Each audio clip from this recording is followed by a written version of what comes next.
exposição bastante esquemática para vocês, e espero que na hora que a gente tenha tempo para debater, eventualmente possa explicitar algumas coisas. O título da fala, ele tem um nível de precisão e tem um nível de imprecisão, né? E foi proposto por mim propositadamente. Porque eu sugeri reformas educacionais contemporâneas, apesar que no fundo nós temos uma reforma, né? Ainda que em cada lugar, em cada contexto social, ela se manifeste de uma maneira. E é isso que eu vou tentar explorar aqui com vocês hoje.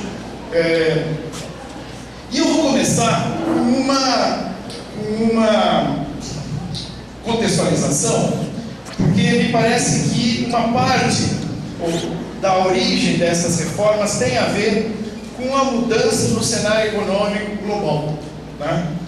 A gente ouve muito falar em revolução tecnológica, em globalização, e de fato, as mudanças que essas transformações no processo produtivo, e nesse caso, na vida, né, ocasionaram, elas têm impulsionado, de um lado, mudanças do trabalho, e de outro, uma circulação muito mais rápida da informação, e portanto é a partir daí que a gente consegue compreender por que as reformas educativas no mundo, hoje eu diria no mundo todo, são muito parecidas, né? Então eu vou começar tentando chamar a atenção para essa mudança e as implicações que isso tem para a educação e particularmente para a política educacional. E aí eu vou tentar esquematicamente apresentar no que consiste essas reformas e os desafios que nós temos nesse contexto, né?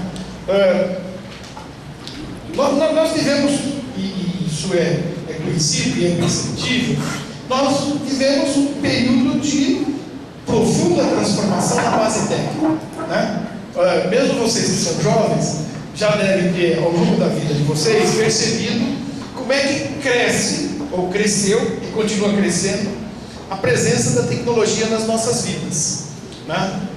Eu que sou um pouco mais velho que vocês, acho que eu me assusto um pouco mais, né? Porque no período de uma geração, a transformação que nós tivemos no processo produtivo, na organização do trabalho, nas comunicações, enfim, no conjunto da vida, e o que a gente percebe que tem sido apontado aí nos próximos anos, é impressionante, né? Agora, é impressionante também pelas consequências que tem do ponto de vista da estrutura e da organização da economia, tá? Eu gosto sempre de me lembrar, e esse talvez seja uma referência que vocês tenham, daquele filme do Chaplin, Tempos Modernos, né? Em Tempos Modernos, o Chaplin faz, em 1927, uma crítica bastante ácida da organização do trabalho na base técnica da segunda revolução industrial, né? E se a gente olhar para aquele trabalhador, ou para aquele processo de trabalho, para o que nós temos hoje, vai dar para a gente perceber a essência da mudança pela qual nós passamos. Eu não sei se vocês lembram, no filme do Chaplin, ele fazia um operário que tinha um movimento sincrônico de apertar uma porca, né? Na verdade era uma porca na linha de montagem. E você tinha claramente a estrutura da organização taylorista, né? Você tinha o chefe ou o planejador que ditava o ritmo da linha de montagem. Você tinha um supervisor que controlava o trabalho que ele estava, aquele cara que ficava buzinando na orelha dele, né? Controlava a execução das tarefas, e tinha o trabalhador ou os trabalhadores, cada um deles fazendo uma tarefa mais simples possível, né? Tanto é que o trabalho dele era absolutamente simples, né? De apertar um parafuso, e portanto você tinha uma estrutura de organização do trabalho onde o controle era um controle que a gente chama em linha, um controle hierarquizado, e a preocupação daquela organização, daquela forma de organização do trabalho, era a maneira correta de executar essa atividade, né? Bom, Quando a gente começa a ter bom, então veja, no final dos anos 50, esse debate de educação e trabalho, ele passa a ser profundamente difundido, porque na economia se começou a explicar o desenvolvimento econômico de alguns países como o desenvolvimento em educação, o investimento pregresso em educação, né? É daí que surge a teoria do capital humano, que trabalha basicamente a ideia que a educação tem um papel importante para o desenvolvimento econômico, que estaria associada à seguinte ideia, né? O trabalhador mais educado seria mais produtivo, e esse trabalhador mais produtivo explicaria o desenvolvimento econômico que alguns países conheceram no período posterior à Segunda Guerra Mundial. Ou seja, eles tinham um investimento pregresso em educação e, portanto, tinham estoques maiores de capital humano. E, portanto, nos anos 60 virou uma coqueluche a seguinte formulação: quem quisesse se desenvolver tinha que investir em educação, né? Isso tinha consequências tanto do ponto de vista individual quanto do ponto de vista social. Portanto, nos anos 60, durante os anos 70, durante o período da ditadura militar, era muito comum se falar que a chave do desenvolvimento era a educação, né? O que é interessante é que quando você vai ver o trabalho concreto lá do Chaplin, né, que era naquela base técnica que esse discurso floresceu, você começa a perceber que esse discurso estava meio fora do lugar. Estava meio fora do lugar por quê?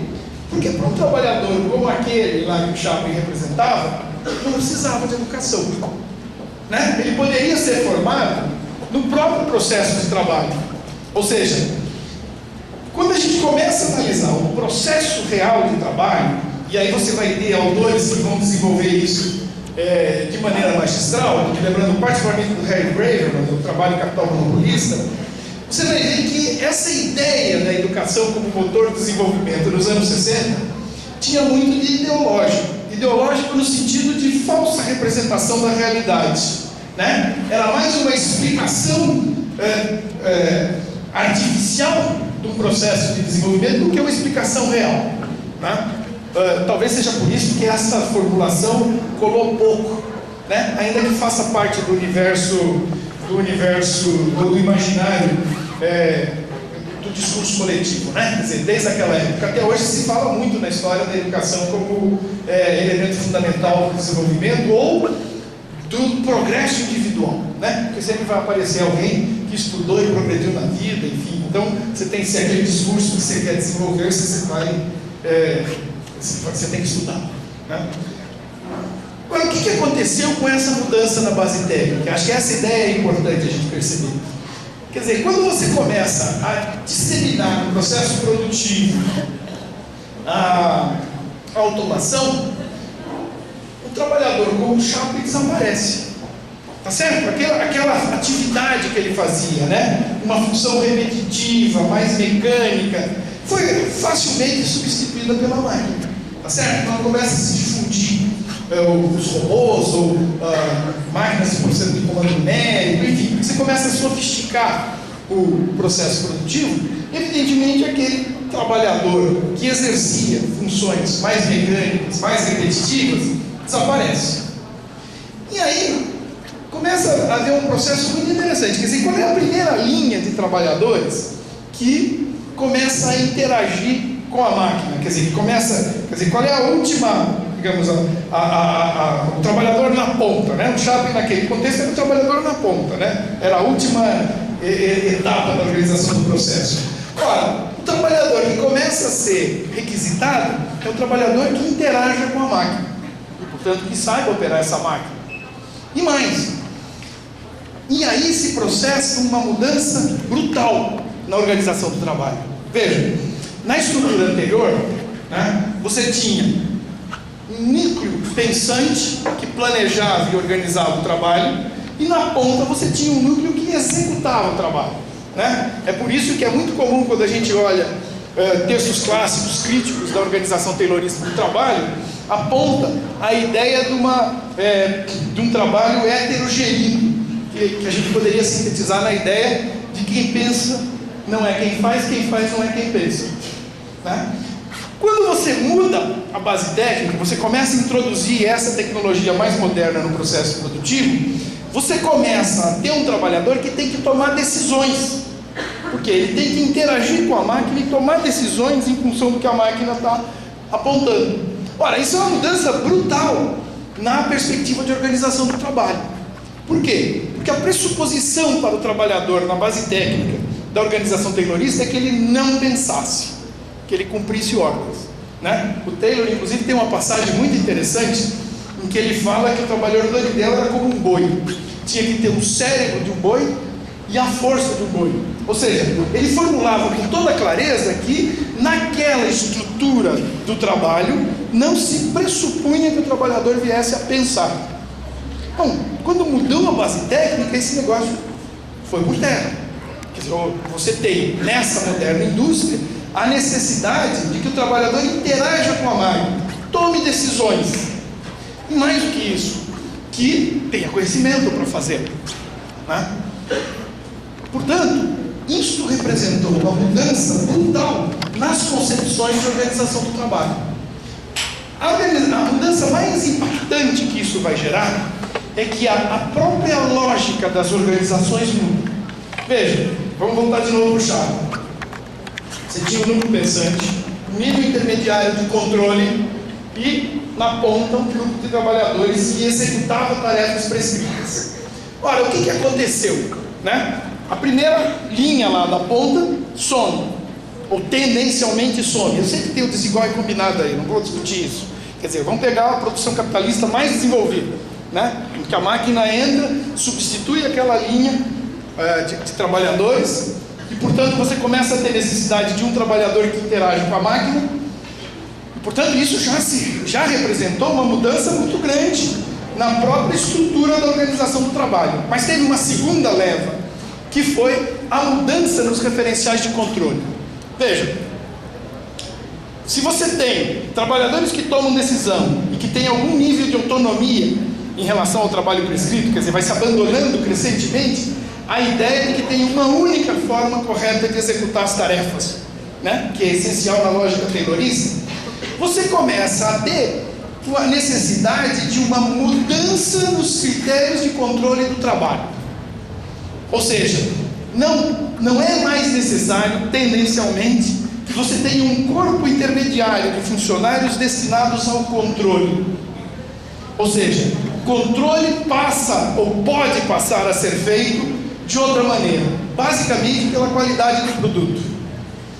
E essa é a segunda modificação na estrutura das organizações, que é brutal, que esse processo de introdução de novas tecnologias acarreta. Ora, é por aí que surgem aquelas revoluções ou aquelas inovações no processo de organização do trabalho dos japoneses. Enfim, o que começa a acontecer nas organizações quando você muda o controle é que esse corpo intermediário de funcionários deixa de ser necessário, cada vez menos necessário. Então nós vamos ter, veja que coisa interessante, quando se introduz a tecnologia que substitui aqueles trabalhadores na ponta, você teve uma diminuição do número de trabalhadores necessários no processo produtivo. Quando você muda a lógica do controle, você tem uma segunda leva de economia de mão de obra, né? Essa segunda leva, no Brasil, foi traduzida, eu diria que imprecisamente, com o termo de reengenharia. O termo em inglês é mais preciso, é downsizing. Downsizing significa o seguinte: redução do tamanho. As organizações industriais, com a introdução das novas tecnologias, elas diminuíram brutalmente de tamanho.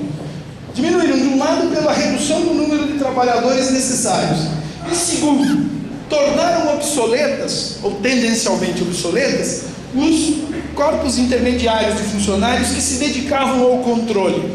Por quê? Porque o controle mudou de lugar, mudou de natureza, passou a ser feito um controle sobre o produto, a qualidade do produto, e portanto você não precisava ter trabalhadores exclusivamente dedicados a isso.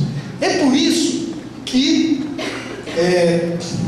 já nos anos 60 se começou a perceber que as primeiras tentativas de interpretação da mudança na base técnica, que que tinham sido formuladas estavam imprecisas.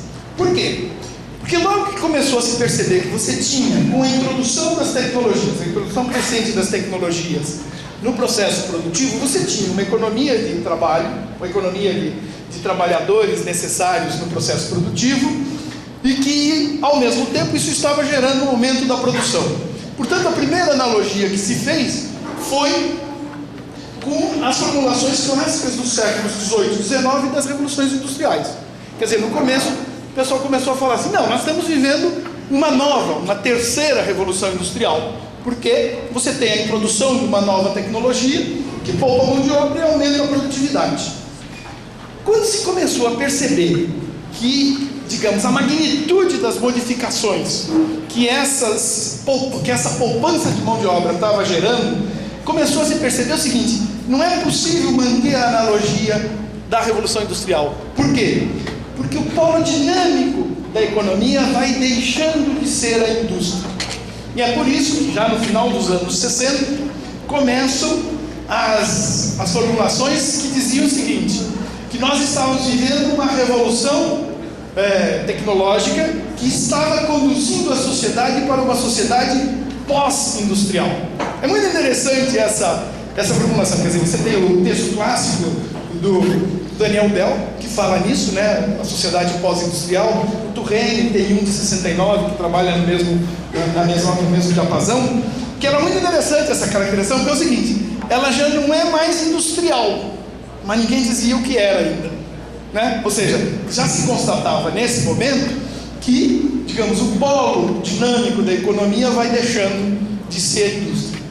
E aí, ao longo dos 80, eu diria mais claramente dos 90, vai se consolidando a interpretação de que nós estamos numa revolução que nos leva para a sociedade do conhecimento, a sociedade da informação. Ou seja, o Logikine, por exemplo, tem a formulação de que nós estamos vivendo uma revolução informacional. O que isso quer dizer? Isso quer dizer o seguinte: que eu tenho que fugir da onde? Aqui só para saber onde é que estou dando microfonia. Tem um lugar que eu fico na frente, né? Quer dizer, em geral é da caixa. Onde é que eu tenho que fugir aqui? Só para não dar. Acho que é aqui, talvez. Bom, eu vou tentando, fazendo uma tentativa aí, né? Para aqui, tá bom. Não, porque às vezes eu fico na frente da caixa. Bom, então veja.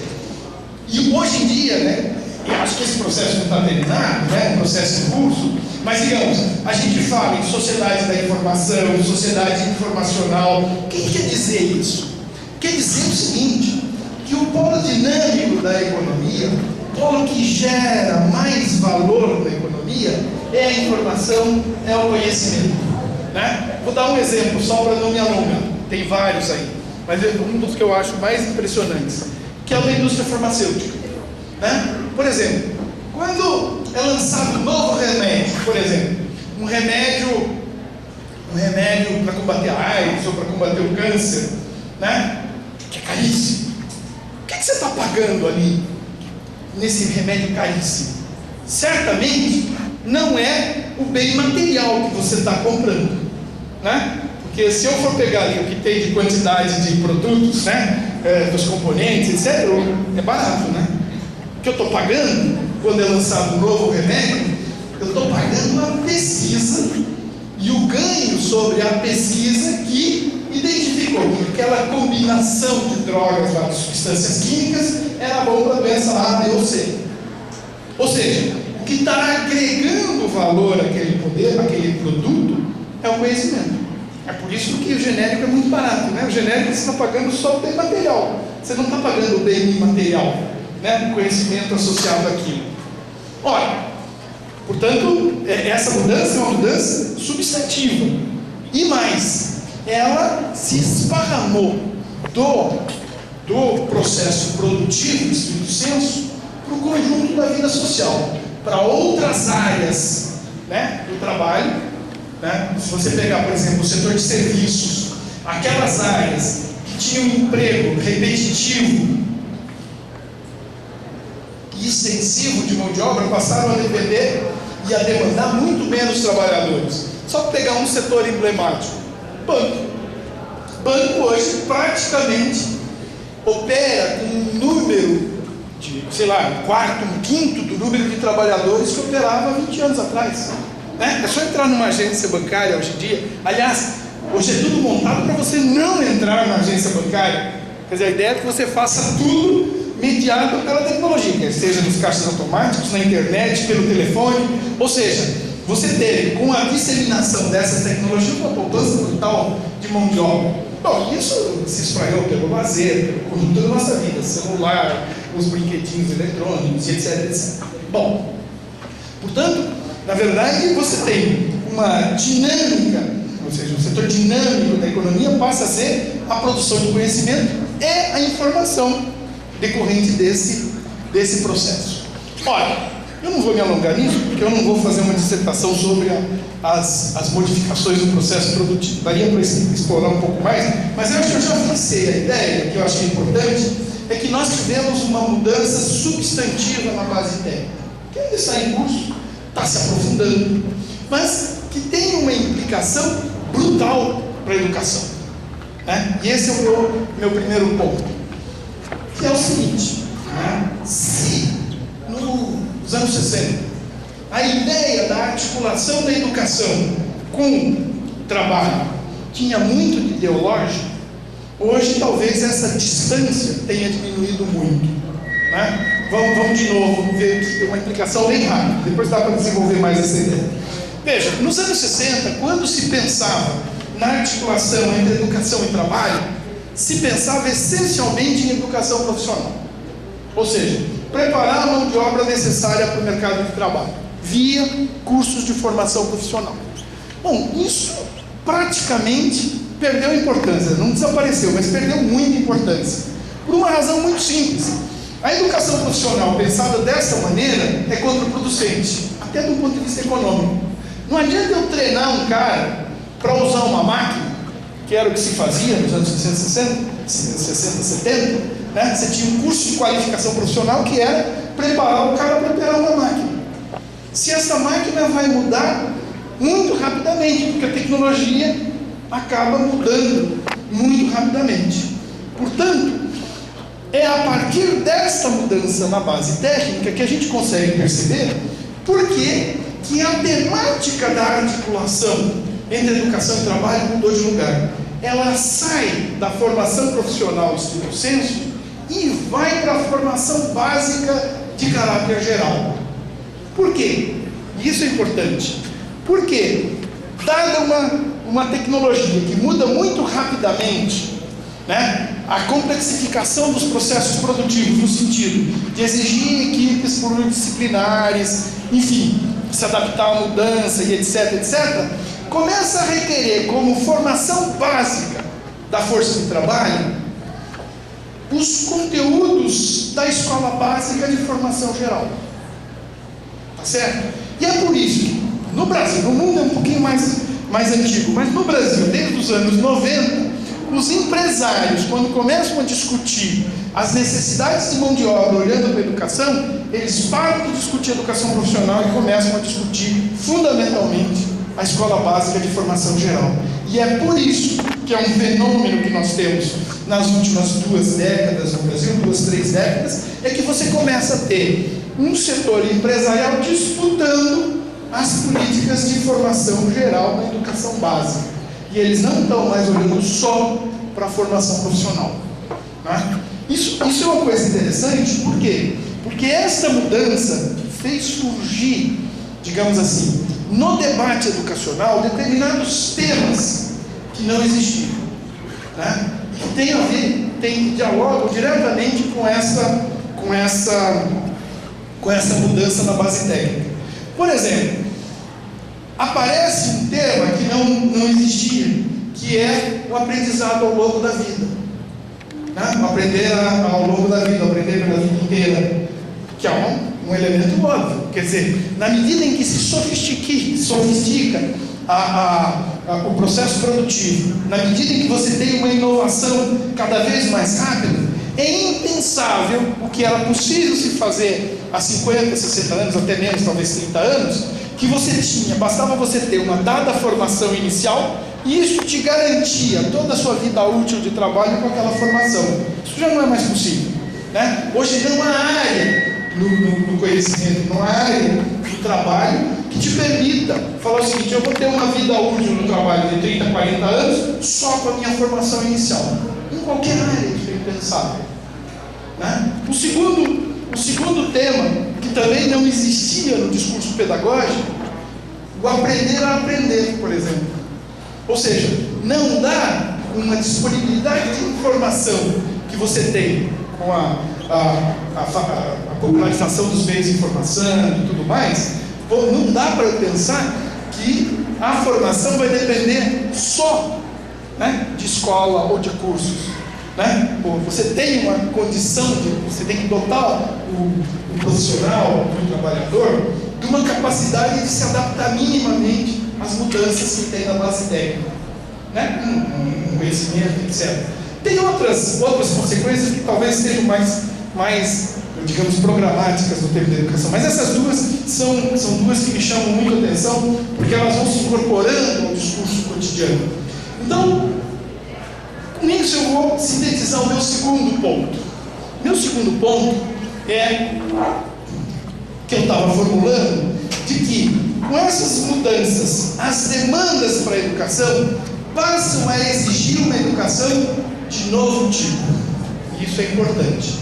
E a chave dessa mudança é que a articulação entre educação e trabalho passa a ser focada na escola básica de formação geral e não mais na formação profissional de natureza instrumental e fragmentária que você tinha no passado. Essa é a segunda conclusão que me parece importante a gente sublinhar. Por quê?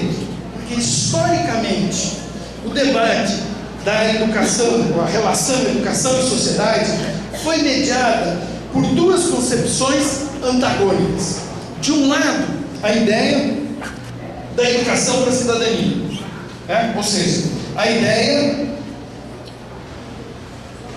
de que a função da educação na sociedade seria fundamentalmente adaptar o indivíduo, ou preparar o indivíduo para viver na sociedade democrática e, portanto, essa formação geral seria uma formação quase grega, né? De formação do cidadão no sentido amplo, né? Que era contraposta à ideia da formação para o trabalho, né? Que era a formação instrumental e que você sempre podia propor no sentido de uma formação com vistas a atender os interesses econômicos dominantes da sociedade. Uma lógica de formação mais instrumental.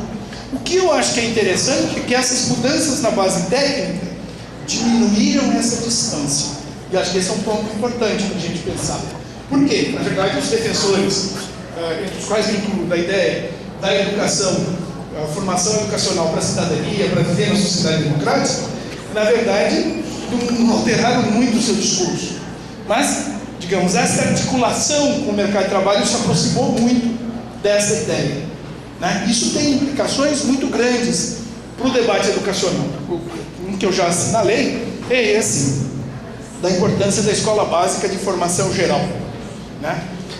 Isso tem implicações curriculares muito grandes, né? Hoje em dia, você tem, por exemplo, até no ensino superior, um debate sobre as reformas curriculares, em que se acentua muito a ideia do seguinte: independente da área para onde você vá, tem alguns temas, alguns conteúdos que necessariamente todo mundo tem que passar. Vou citar três, podia desenvolver um pouquinho mais essa ideia, mas veja, certamente é impossível eu pensar na ideia de que eu vou ter uma formação moderna em qualquer área se eu não tiver, por exemplo, requisitos mínimos de computação, né? Ou seja, é impensável, qualquer que seja a área a qual você vai se dedicar, que você não tenha rudimentos. Aí podemos definir qual é o tamanho, né, de conhecimentos de computação, ou de operação, ou de uso de alguns programas mais populares, etc. A mesma coisa é uma língua estrangeira. Quer dizer, nesse momento é o inglês, talvez no médio prazo seja o chinês, mas de toda maneira é meio impensável que você circule, né, na sociedade contemporânea sem domínio de uma língua estrangeira, né, sem pensar que você tem uma circulação muito grande de informações e que a linguagem que transmite esse conjunto de informações, nesse momento é o inglês. Eu acrescentaria estatística, né? Eu acho que tem algumas coisas de articulação e de processamento de informações que estão muito relacionadas com a estatística. É por isso que a gente começa a ter alguns projetos. Eu acho que no Brasil tem 2 projetos que explicitaram isso de maneira mais clara, que é o projeto da Federal do ABC e da Federal da Bahia, de retorno àquela antiga ideia dos cursos básicos, de formação geral independente da área, postergando a ideia da profissionalização. Tá? Bom, o que eu estou querendo chamar com esse meu segundo ponto? É que aquela oposição histórica entre formar para o trabalho ou formar para a cidadania, ainda que tenha ênfase e tenha intenções distintas, ela diminuiu bastante. E esse eu acho que é um ponto importante. Né? Só para ver como é que isso se operacionalizou. Por exemplo, se nós pegarmos a história da educação brasileira, nós nunca soubemos o que fazer com o ensino médio. Né? O ensino médio era um pedaço que juntava a escola elementar com o ensino superior. Né? Num primeiro momento nós tínhamos sistemas distantes. Né? O período da dualidade do ensino era o seguinte: você fazia um curso, você tinha uma determinada modalidade, podia ser o geral, podia ser o profissional desse ou daquele tipo, e essa estrutura era estanque, ou seja, você só podia ir adiante naquilo que você estava fazendo. Então, se você fizesse um técnico, sei lá, em eletrônico, você só podia ir para o ensino superior naquilo que você estava fazendo. Nos anos 50 caiu essa dualidade, essa possibilidade de você circular, mas se manteve a dualidade. Né? Quando nós tivemos a 5692 em 71, nós tivemos uma reforma que radicalizou de um lado, né? Quer dizer, transformou todo o ensino médio em compulsoriamente profissionalizante. Né? Ou seja, toda a formação em nível médio seria voltada para a formação profissional, que não deu certo, por uma série de razões, mas inclusive porque conceitualmente estava errado. Né? E pós-LDB, quer dizer, na Constituição de 88, a gente tem uma formulação que é uma coisa assim, ó, pode tudo. Né? Se você pegar no texto da Constituição, você vai dizer o seguinte: a educação se destina à formação para a cidadania e à preparação para o trabalho. É um pouco o seguinte: vamos dar conta de tudo que já se fez, sem dizer exatamente o que é. E posterior à Constituição de 88, nós chegamos no que seria a expressão dessa formulação mais moderna, é a ideia de que a escola média de formação geral tem que ser para todos. E a formação profissional pode se dar paralela ou posteriormente, mas, digamos, o núcleo dessa nova concepção de formação é a escola média de formação geral. Quer dizer, se aproxima dessas ideias que eu estou mencionando para vocês. Muito bem. Portanto, o segundo ponto que eu queria fixar é que as mudanças na base técnica, então, geram novas demandas para a educação. E geram mudanças que eu não vou desenvolver aqui, mas uma delas vale a pena simplesmente mencionar, porque provavelmente nos próximos anos vai ser talvez a faceta mais perceptível, porque isso também vai mudar muito o ambiente. É curioso que isso no mundo todo, quando você introduziu ou ampliou a introdução de novas tecnologias no processo produtivo, diminuiu brutalmente o emprego no setor industrial e em parte dos setores de serviços, particularmente, por exemplo, como eu já citei, bancos, grandes escritórios, etc. Entretanto, em algumas áreas, o emprego foi muito pouco afetado. Por quê? Porque as tecnologias entraram muito pouco nessas áreas. Né? Por exemplo, o fenômeno dos Estados Unidos nos anos 80 para os 90, que não teve taxas brutais de desemprego, foi porque ao mesmo tempo em que, com a introdução de novas tecnologias, reduzia o emprego geral no setor industrial e nesses setores de serviços mais tradicionais, o emprego em determinadas áreas de serviço onde a tecnologia não tinha entrado, cresceu. Particularmente educação, lazer, assistência social e segurança. Né? Então, nos Estados Unidos, nos anos 80 para os 90, você teve uma diminuição da população economicamente ativa no setor industrial e no setor de serviços mais tradicional, e cresceu em educação, em segurança e, no caso americano, também na assistência social, no bem-estar, né? Na saúde também e tal. O que nós começamos a ver, e no Brasil a mesma coisa, né? Ou seja, cresceu ao longo dessas últimas 3 décadas o número de pessoas empregadas no setor educacional. Né? Eu brinco sempre, a gente vê professor reclamando de salário. não vê professor reclamando de falta de emprego. O que nós começamos a ver agora é uma tendência ao aumento da penetração das tecnologias no setor educacional. Digamos, a ponta mais visível desse iceberg é a educação à distância. Está crescendo, já começa a ter várias áreas em que você tem formação inicial à distância. Quer dizer, na verdade é o tal semipresencial, né? Mas não importa, quer dizer, a parcela que é à distância poupa mão de obra. Requer menos trabalhadores qualificados. E isso é razoável a gente supor que nos próximos anos vai crescer. E, portanto, o emprego na área tende a ser afetado. Tem outras formas de penetração de tecnologia, né? Os pacotes pedagógicos, etc. Mas, digamos, a faceta mais visível, que talvez tenha mais impacto do ponto de vista do emprego, seja a educação à distância. Ou seja, se até agora a área educacional foi pouco afetada pela introdução das tecnologias, nas próximas décadas ela certamente vai ser mais afetada, ou bastante afetada. E a gente já tem alguns indícios disso. Mas a consequência mais importante, que talvez seja interessante a gente chamar a atenção, é a consequência sobre os discursos para a área da educação. Porque ainda que essa relação com o trabalho e com a formação da força de trabalho possa ser percebida e tenha um grau de confluência, é evidente que as políticas do setor educacional, elas continuam sendo um espaço de brutal disputa. E é sobre isso que eu vou fazer e que eu vou falar. Então, digamos assim, até agora eu estou nos prolegômenos da minha fala, mas não vai ser tão grande o que eu vou falar em seguida, né? Eu só estou querendo situar que as reformas educativas que nós vivenciamos e assistimos no mundo todo, elas têm este pano de fundo na mudança da base técnica, que é importante a gente não perder de vista, porque, digamos, a agenda mudou. E isso é importante, digamos, ou as contradições mudaram, e é importante a gente ter isso presente, né? Talvez o documento que marque a virada na agenda educacional nas últimas décadas seja um documento que foi elaborado nos Estados Unidos em 1983, se chamava A Nation at Risk, quer dizer, uma nação em risco. Esse documento foi um documento elaborado por uma comissão constituída pela Secretaria de Educação do governo americano. Os Estados Unidos não tem ministro de educação, né? Tem um secretário de educação, porque a educação é fundamentalmente assunto de estados e municípios, é descentralizado. Mas a Secretaria de Educação dos Estados Unidos, em 83, constituiu a comissão que produziu esse documento, Uma Nação em Risco, né? E esse documento, ele é, provavelmente, depois do relatório Coleman, no final dos anos 60, o documento que mais impacto causou na conformação dos sistemas educacionais desde a sua publicação.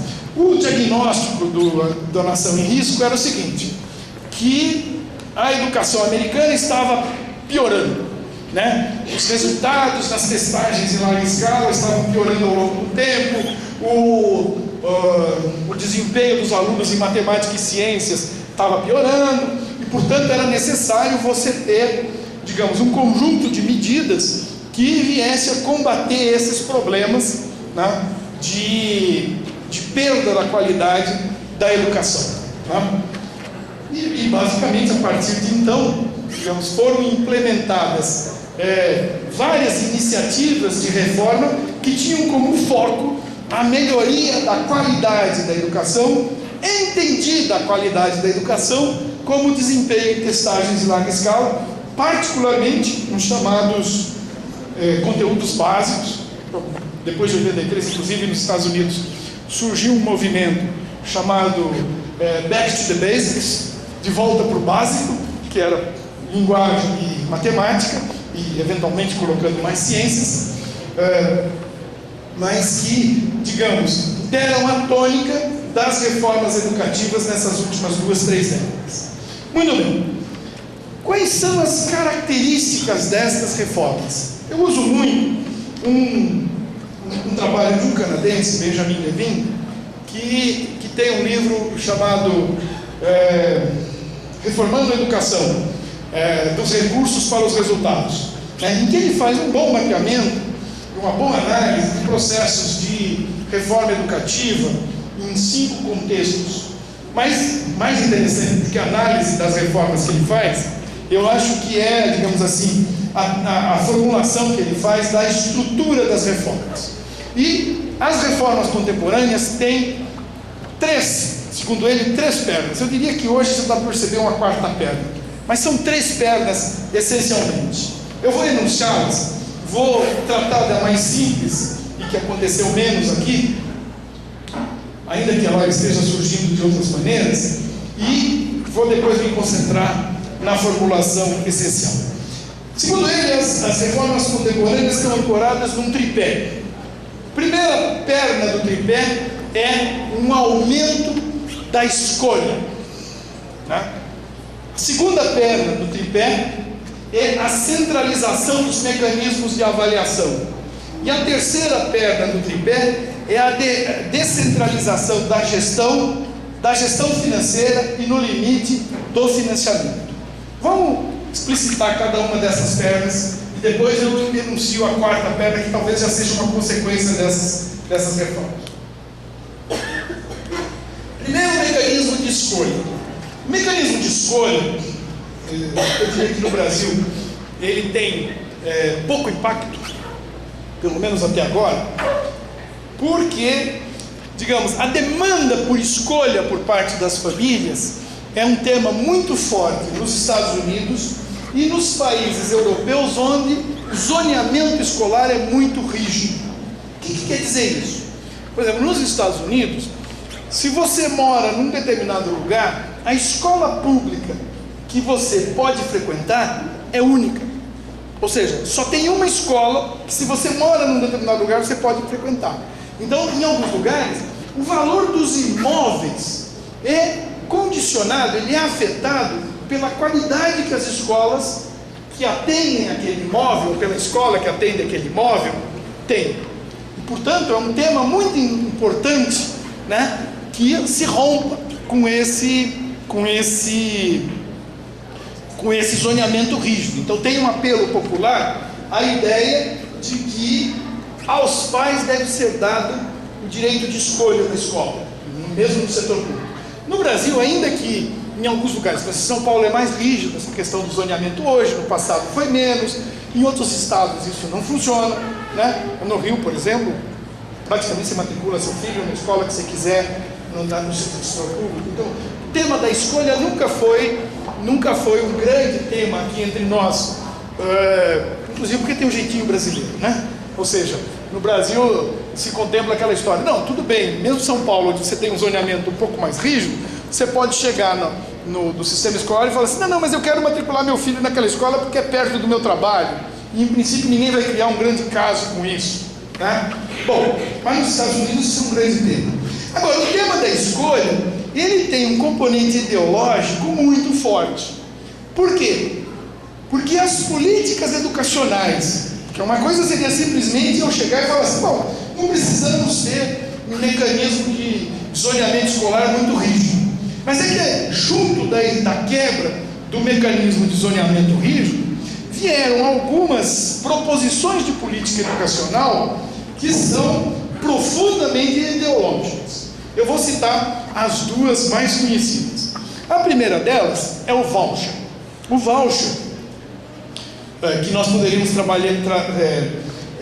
traduzir livremente no Vale Escola, né? É um mecanismo, e o voucher é a proposta, na verdade a formulação original do voucher é do Milton Friedman, né? Um dos pais do neoliberalismo, né?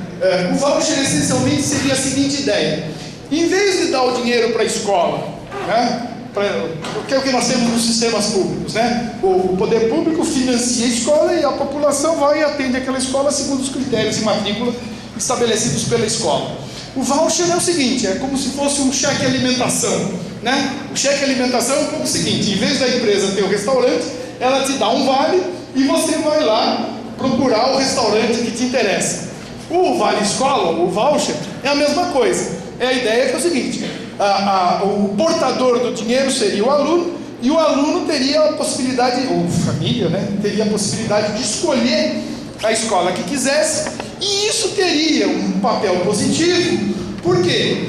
Porque isso induziria as escolas a competirem pelos alunos, né? E obviamente, aí que vem a parte fortemente ideológica, a ideia de que obviamente a competição é a base do progresso, né? A competição significa um mecanismo de seleção natural, enfim, uma papagaiada econômica do século XIX que a gente sabe qual é a origem, tá certo?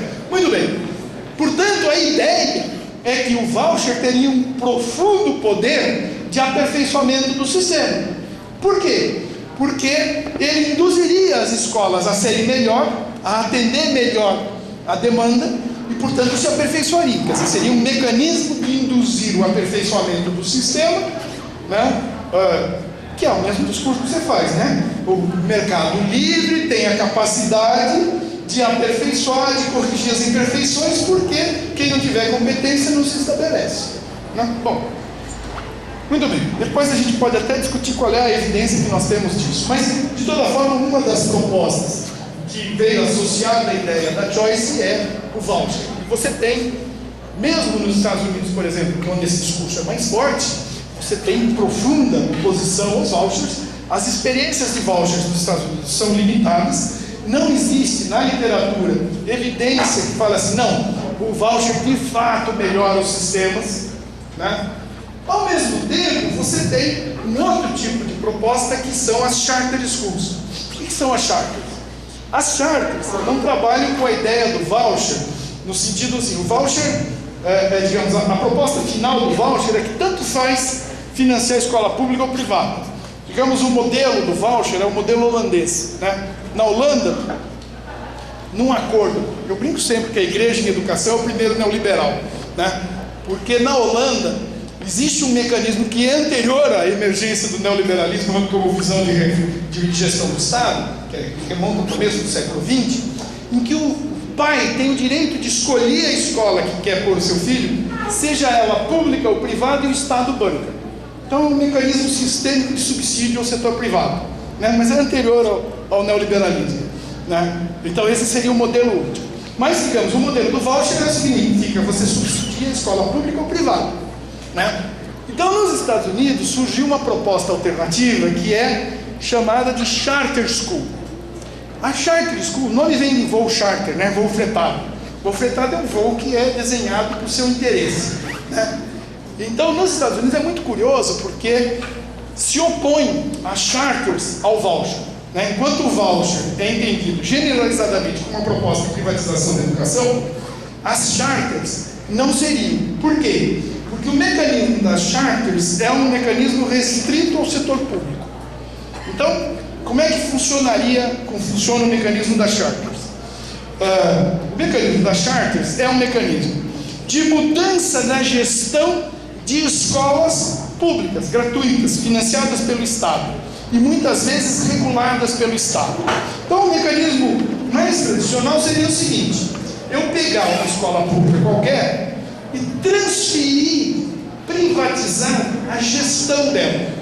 Eu posso transferir a gestão para uma cooperativa de pais, para uma cooperativa de professores, ou até mesmo para uma empresa especializada em gerenciar escolas públicas, né? A mais conhecida dessas empresas é a Edison Schools. A Edison Schools é uma companhia americana que se especializou em vender o negócio de gestão de escolas públicas, né? E aí funciona o seguinte, quer dizer, de novo, tem uma papagaiada ideológica muito forte. A gestão privada é melhor que a gestão pública e, portanto, se você trouxer a gestão privada para o setor público, as escolas públicas vão melhorar, né? E aí, de novo, é o seguinte, quer dizer, o Estado bancaria aquela escola no valor por aluno e a empresa receberia esse valor por aluno, que ela conseguisse economizar ali dentro, é o lucro dela, né? Muito bem. Então, nos Estados Unidos, o pessoal muitas vezes se aparece com autores que falam assim, não, charters são uma defesa contra o voucher, né? Quando a gente olha da nossa perspectiva, é privatização, né? Porque você transfere a gestão do setor público para o setor privado, né? E isso está crescendo no Brasil, mas isso eu vou falar de outro jeito, não com o nome de charter. De toda maneira, a primeira primeira perna das reformas é a perna que se ancora na ideia de que você, ampliando os mecanismos de escolha, você pode aumentar os mecanismos de competitividade entre as escolas, que forçaria o seu aperfeiçoamento e faria com que os que não tivessem competência saíssem do negócio, né? Então essa é uma das facetas. Isso talvez seja uma coisa que a gente perceba hoje como consequência aqui, mas ainda não é um dos componentes essenciais das reformas implementadas no Brasil. O componente essencial das reformas implementadas no Brasil é a segunda, que o Benjamin Levin localiza, que é a da centralização dos mecanismos de avaliação, né? Quer dizer, se eu fosse fazer uma história da educação brasileira nas últimas 2 ou 3 décadas, qual é a principal característica destas mudanças que o sistema teve? Foi a constituição de um poderoso sistema de avaliação sistêmico da educação, avaliação em larga escala, basicamente traduzidos em prova A, B, C, D e assim por diante. Veja, e aí de novo, aí tem uma conversa muito interessante com aquela formulação que eu fiz na primeira parte, das mudanças no processo cognitivo. Mas basicamente, o que nós assistimos? Nós assistimos a uma construção e fortalecimento de um sistema de avaliação que poderia ser rapidamente elencado da seguinte maneira: hoje não existe etapa da educação brasileira que não tenha uma prova nacional, que não tenha uma avaliação nacional, e que, portanto, quem faz essa avaliação detém um poder muito grande, né? Tem um pesquisador português, o Licínio Lima, que usa um termo que eu gosto muito, que é o controle remoto, né? A ideia é a seguinte: veja só, vamos supor que eu tenho uma escola privada que se oriente pelos vestibulares, digamos, vestibular da Unesp ou vestibular da FUVEST. Muito bem.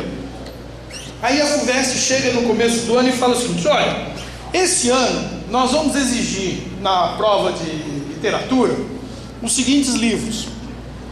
O que essa escola vai fazer? Fazer os seus alunos lerem aquele livro, né? Chega lá e fala assim: ó, na prova de mecânica nós vamos dar mais ênfase para este item. O que aquela escola vai fazer? Dar aqueles itens. Então veja, no caso brasileiro, quando você começa a fortalecer provas nacionais, é muito curioso, é até uma coisa bizarra, que é exatamente na hora que a gente está fortalecendo as provas nacionais que desaparece o currículo nacional mínimo obrigatório, porque não precisa mais, tá certo? O currículo que pesa e o currículo que vale é o currículo das provas.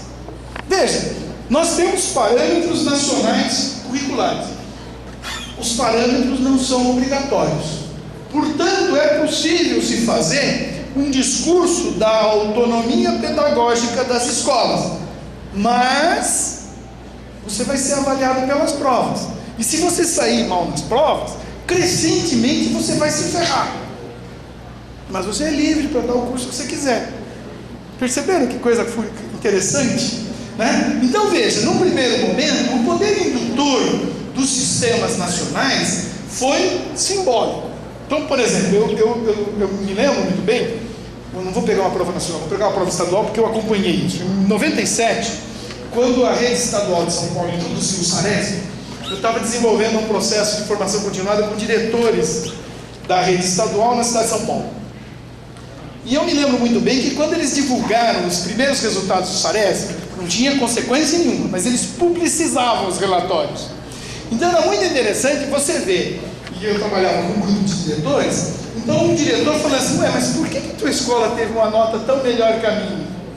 Né? Só esse efeito de divulgação já levava uma... Falei assim: não, ano que vem nós vamos passar vocês. Quer dizer, só essa emulação decorrente da competição já tinha efeito. Mas o que passou a acontecer é que, crescentemente, os resultados das provas começaram a ser utilizados para se tomar decisões administrativas, né? Eu não sei se, talvez vocês não lembrem, os professores aqui talvez lembram com certeza, que na passagem de 2000 para 2001, na rede estadual, o resultado do SARESP foi utilizado para definir quais eram os alunos que seriam aprovados de ano. Ou seja, o poder de aprovar ou reprovar foi retirado da escola, né? Que naquele momento era um poder, era uma atribuição que cabia à escola, e passou a ser feita pelo sistema com o resultado da prova. Bom, isso deu tanta confusão que eles voltaram atrás. Mas eles começaram a modular diversas iniciativas de política educacional baseados nos resultados das provas em larga escala. O mais conhecido deles, e talvez o mais polêmico, seja a introdução de bônus para os professores, tomando como referência os resultados dessas provas, né? Não vou me alongar nisso, mas enfim, isso é uma bobagem, né? Só para não perder tempo, tá? Então veja, ou seja, o que eu estou querendo chamar a atenção é que essa segunda característica das reformas, ela esteve ancorada na centralização dos processos de avaliação. Ou seja, quem faz as provas tem o poder. Por quê? Porque ele começa a tomar decisões administrativas baseadas nos resultados das provas. E, portanto, quem quiser sobreviver tem que se adaptar a isso e, portanto, tem que se sair bem nas provas. E, portanto, tem uma capacidade de induzir comportamentos talvez muito mais eficiente do que o pentelho que ficava buzinando na orelha do Chaplin para dizer que ele tinha que fazer desse ou daquele jeito. Você faz do jeito que você quiser, mas a sua escola tem que ir bem nos resultados das provas em larga escala. Para quem está na pós-graduação, sabe o que significa para um programa de pós-graduação, por exemplo, tirar um 3 na CAPES, né? Significa a morte. E, portanto, o pessoal faz qualquer negócio para não cair numa avaliação. Ou seja, a CAPES, por exemplo, para a pós-graduação tem um poder indutor absurdo, né? É um pouco o seguinte, quer dizer, a sanha de ampliação de currículos ou de publicação que hoje persegue todo professor universitário por conta da avaliação CAPES, porque tem consequências, né? Na escola básica, isso tem implicado salários, né? Nos Estados Unidos tem coisas mais punks, né? Tem dois debates que não acontecem, pelo menos claramente no Brasil, ainda que um deles você possa ver que exista.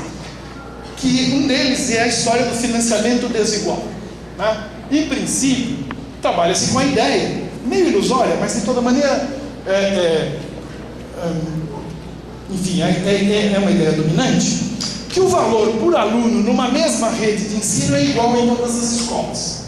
Isso é meio ficção, mas digamos, faz parte do imaginário, né? Ou seja, numa mesma rede, você distribui os recursos igualmente pelas escolas, ou pelo número de alunos nas diferentes escolas, e, portanto, você teria aí um financiamento equitativo para todo mundo, né? Nos Estados Unidos e na Inglaterra, na Europa em geral, tem um debate que discute o seguinte: eu poderia, para fortalecer determinadas visões de gestão do sistema, trabalhar com a ideia de financiamento desigual, né? O que é interessante é que tem duas visões aí que, digamos, oporiam duas visões de Estado, né? Uma visão neoliberal seria uma visão que falaria o seguinte: não, eu tenho que premiar a competência, portanto eu tenho que botar mais dinheiro em quem está indo bem, né? Ou seja, na lógica de competição, quer dizer, se eu boto as escolas para competir, eu premio quem está melhor, isso seria um emulador para quem está para trás melhorar, né? E tem uma lógica mais social-democrata que é a seguinte: não, eu tenho que botar mais dinheiro em quem está pior para reduzir a desigualdade no sistema. Mas enfim, tanto uma quanto o outro suporta a ideia de que, como consequência dos testes sistêmicos, eu poderia fazer um financiamento desigual das escolas, né? A política de bônus leva a isso de maneira indireta. Por exemplo, tá certo? Eu boto mais dinheiro em quem está melhor, porque tem um resultado, vai ter bônus, então tem um plus de dinheiro. O problema é que, se eu pensar do ponto de vista de direito à educação, isso é um absurdo, né? Porque esse dinheiro faz diferença, e aparentemente faz, né?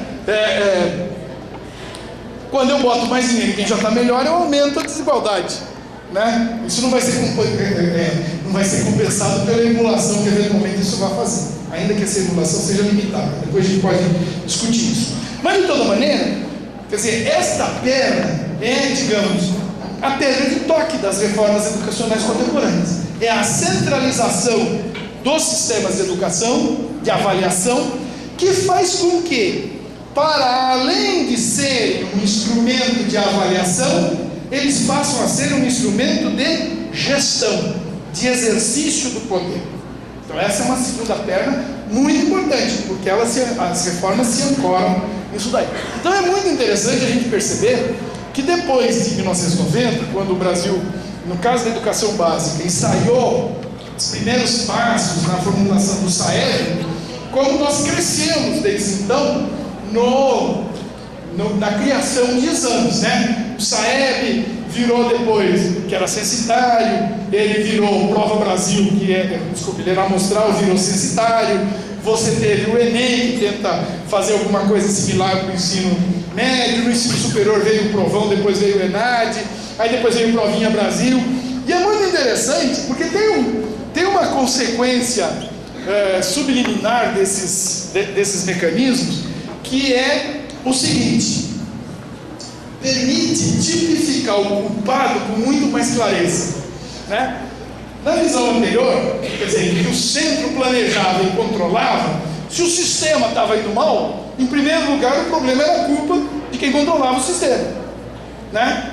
Com as modificações, digamos, com a introdução dos exames em larga escala, os mecanismos de responsabilização, eles não são necessariamente bem percebidos. Eu costumo sempre contar uma historinha que eu acho fantástica do ponto de vista emblemático. No final do governo Fernando Henrique, o Paulo Renato já era ministro da Educação há 8 anos, né? Ele foi ministro da Educação durante todo o governo Fernando Henrique. No último ano de governo Fernando Henrique, saiu um resultado do PISA, e o Brasil ficou em último lugar. Aí foram entrevistar o ministro da Educação. Você fala assim: bom, o cara é ministro há 8 anos, quer dizer, não pode nem alegar que ele está chegando, que os resultados em educação demoram para aparecer e tal. Aí foram perguntar para ele o que ele achava e por que ele achava que o Brasil tinha ficado em último lugar. Sabe o que ele respondeu? Ele falou assim: eu achei que ia ser pior. Papa, assim, parece que você está comentando uma coisa que você não tem nada a ver com isso. Mas o cara é ministro da Educação há 8 anos, né? Por quê?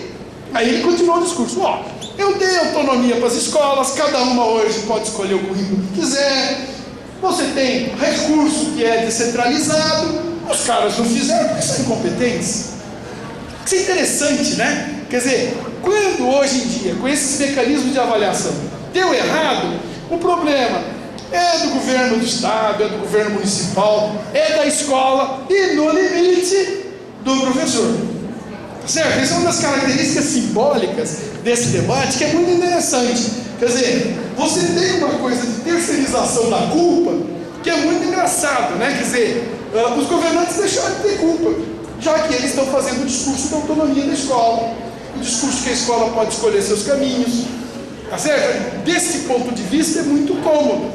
E é por isso eu acho fantástico, né? Toda vez que tem um exame em larga escala, que o resultado é muito grande, sabe qual é a resposta dos governantes do Brasil hoje em dia? Vamos fazer mais uma prova, né? Ou então, tem umas que são piores, né? Mas essa eu acho mais, né? Quer dizer, o governo federal agora inventou uma para crianças de 8 anos, não está dando certo, vamos fazer mais uma, né? O problema é o seguinte: parece uma visão de que a saturação do termômetro combate a febre.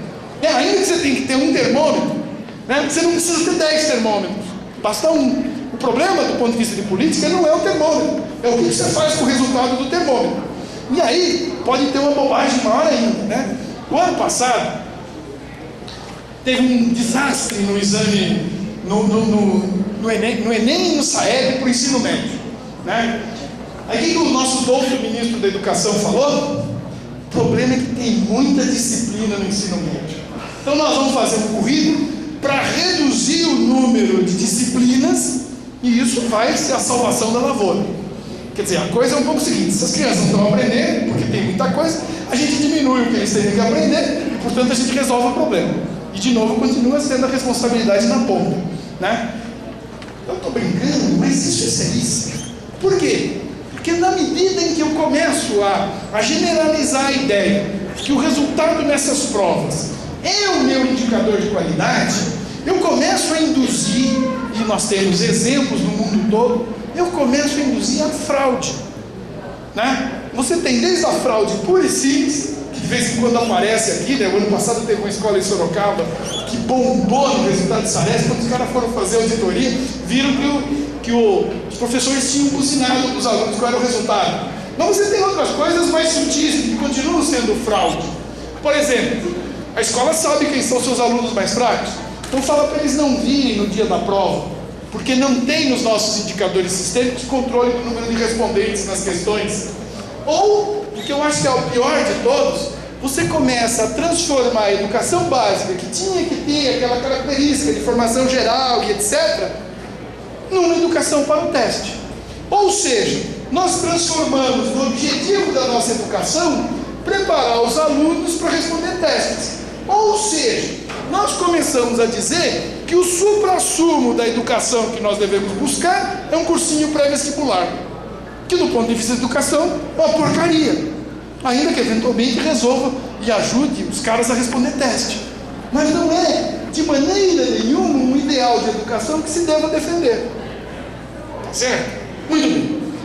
E a terceira consequência, que é uma consequência que talvez não seja direta, mas é o discurso da descentralização da gestão, que eu diria assim, a palavra de ouro dessa conversa é a autonomia da escola, né? É muito engraçado, porque a autonomia da escola é um negócio controverso, né? Porque nos anos 70 se defendia a autonomia da escola, mas era uma autonomia da escola contra os controles curriculares de um currículo único que engessava nacionalmente, certo? Era um outro papo. Hoje a autonomia da escola quer dizer mais ou menos um vire-se, para não dizer outra coisa, né? Que é um pouco o seguinte: a escola é autônoma para fazer o que quiser, mas continua sendo controlada pelas provas nacionais. E mais, no limite, a autonomia da escola é a autonomia financeira, que é mais ou menos o seguinte: quem não arrumar dinheiro está frito, né? Isso aí tem vários filhotes. O mais conhecido é: procure uma empresa que te adote, né? Tem vários governos por aí que de volta e meia aparece assim: vai arrumar uma empresa que adote a sua escola, que assim você vai ter dinheiro extra para fazer o que você acha que falta, né? Bom, então essa é a terceira perna, é a história da autonomia de gestão da escola, autonomia de gestão financeira, que até a gente tem alguns exemplos, e no limite uma autonomia financeira. Acho que isso está gerando, quer dizer, esse conjunto de iniciativas, que no caso brasileiro é basicamente centralização do sistema de avaliação e descentralização da gestão, ele tem gerado consequências que eu acho que a gente ainda não aquilatou completamente, que é o que a gente tem, que a gente pode chamar de privatização da gestão. Isso é um filhote direto desse processo de descentralização. Eu diria assim, a origem desse negócio, que eu acho que é a coisa mais pesada, foi uma política decidida que nós tivemos nas últimas décadas de municipalização do ensino, ou seja, de descentralização das responsabilidades, quer dizer, vai jogando para lá. Então, isso, digamos, isso é um discurso antigo, né? Desde os anos 60, você tem um discurso forte pela municipalização, mas ele nunca teve uma base material para se difundir. Essa base material veio com o Fundef. Por que o Fundef fez? O Fundef fez o seguinte: ele pegou os recursos vinculados, 25% que cada município tem que aplicar em educação, e disse o seguinte: 60% desses 25%, ou seja, 15% da receita de impostos, tem que ser gastos na educação fundamental, né? O impacto disso foi brutal Brasil afora, né? Isso veio associado à constituição do Fundef, que pegou e levou para um fundo comum uma parcela de 15% dos recursos transferidos, dos principais impostos, né? Do Fundo de Participação de Estados, municípios e do ICMS. Então, no caso do Estado de São Paulo, só para pegar o caso de São Paulo, que é muito ilustrativo. Antes do Fundef, só 10% dos municípios paulistas tinham rede própria de ensino fundamental. 80% da matrícula era estadual.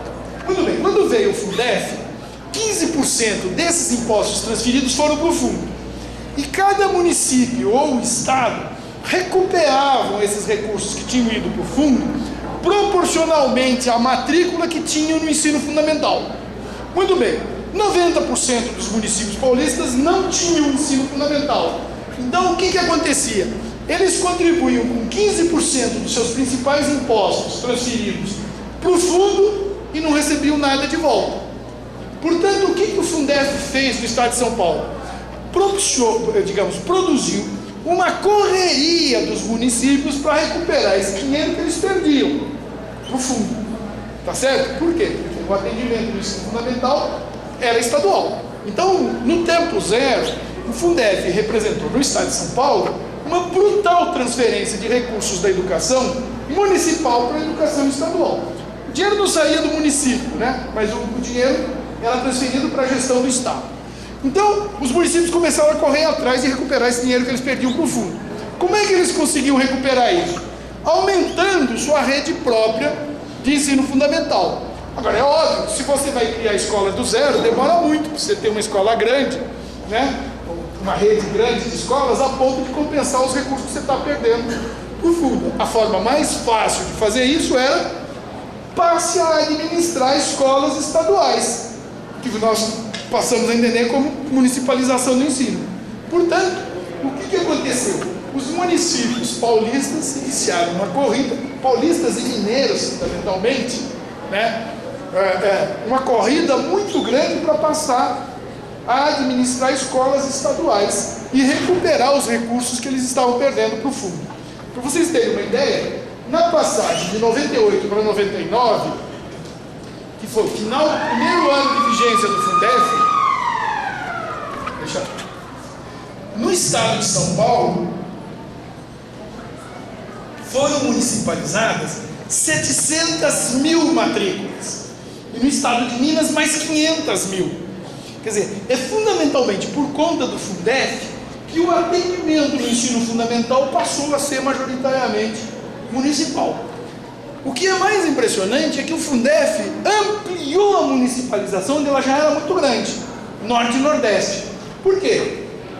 Porque no Norte e Nordeste os municípios eram muito pobres e eles tinham assumido o ensino fundamental porque o Estado nunca se interessou pelo assunto. Então, digamos, nos estados nordestinos, a maioria das matrículas do ensino fundamental era municipal. Quando veio o Fundef, esses municípios, aí aconteceu o contrário. Em vez de ter transferência de recursos dos estados para os municípios dos estados, no Nordeste, o Fundef representou transferência de dinheiro do estado para os municípios.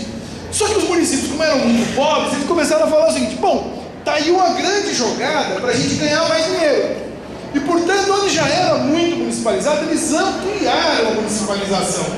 Então, os municípios começaram já eram grandes as redes municipais, passaram a ser maiores, né? Porque isso significava receber mais recursos. Então, no caso do Nordeste, você teve municípios que os ganhos que eles tiveram com o Fundef foram maiores do que a própria receita do município.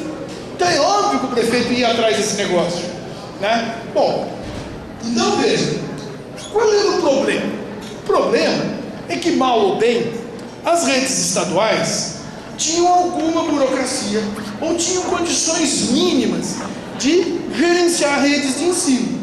Quando você começa a ampliar a municipalização para municípios menores, o que acontece?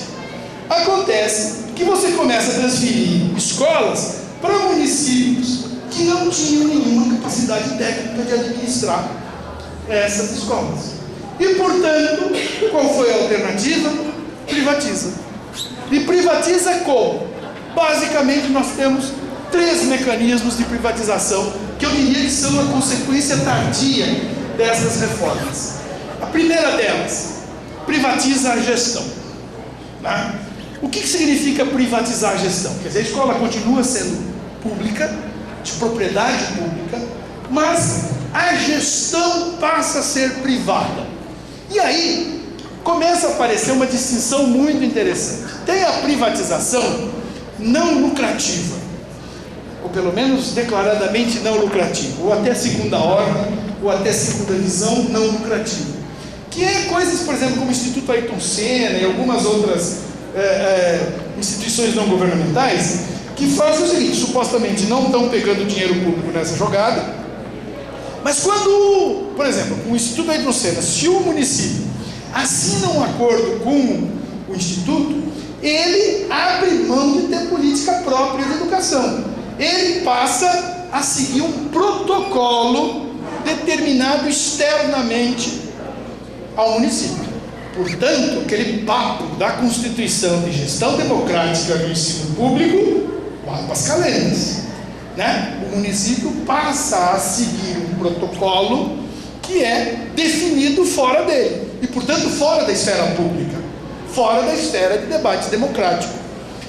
Tem uma segunda forma de privatização, que é a privatização lucrativa. Isso é mais comum em São Paulo.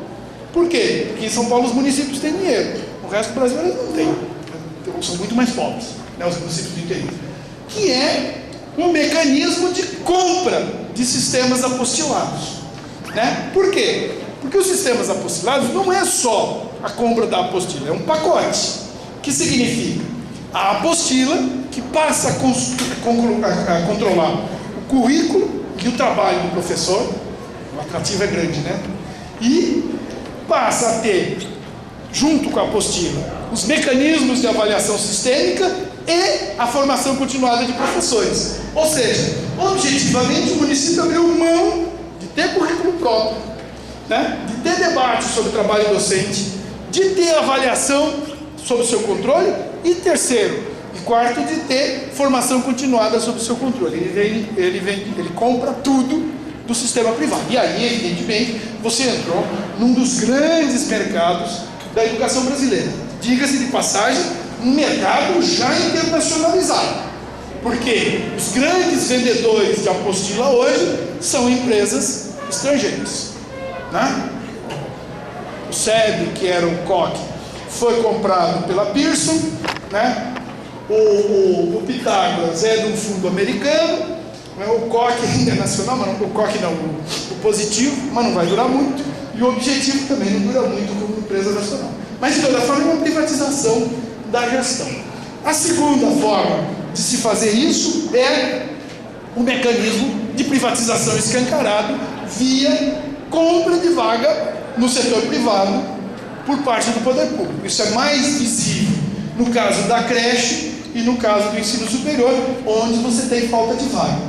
E a terceira dimensão é, pela omissão do Estado, você permitir o crescimento do setor privado, que é uma coisa absolutamente evidente no caso do ensino superior, né? Onde o setor privado lucrativo no ensino superior cresce mais rapidamente do que a expansão pública, que é muito tímida, é incompetente, porque não tem uma política de expansão do ensino superior público que dê conta das nuances você tem que dar conta nessa expansão. E, portanto, esta seria, digamos, uma consequência dessas reformas que eu acho que podia ser antevista, mas que hoje nós temos evidência empírica bastante para perceber que o conjunto dessas reformas tem comprometido a democracia dos sistemas públicos de educação e tem significado, sim, uma indução à privatização da educação. E, portanto, para concluir, eu queria fazer breves reflexões do seguinte teor.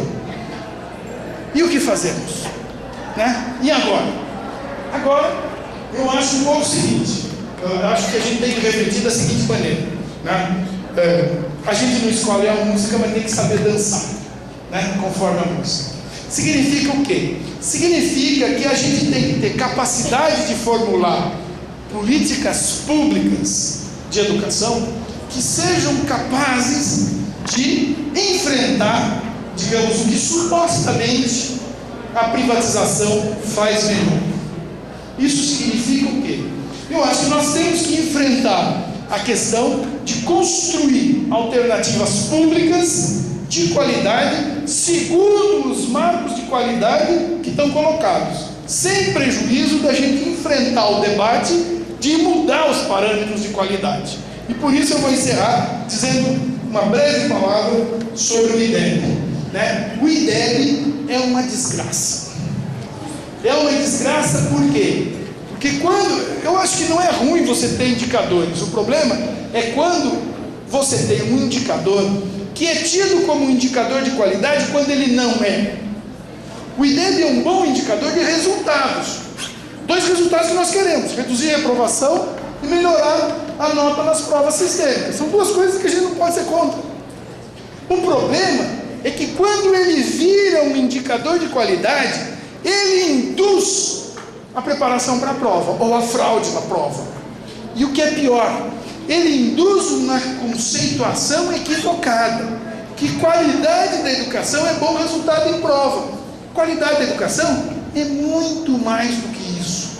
Portanto, um dos desafios que decorre disso é a gente ser capaz de desenvolver um indicador de qualidade que reflita uma concepção de educação a ser defendida. A concepção de educação embutida no IDEB não é uma concepção de educação a ser defendida. E por isso eu encerraria dizendo o seguinte: nós temos um grande desafio pela frente. Ou seja, é o desafio de mostrar que no setor público se pode fazer melhor do que se faz com a privatização. Muito obrigado.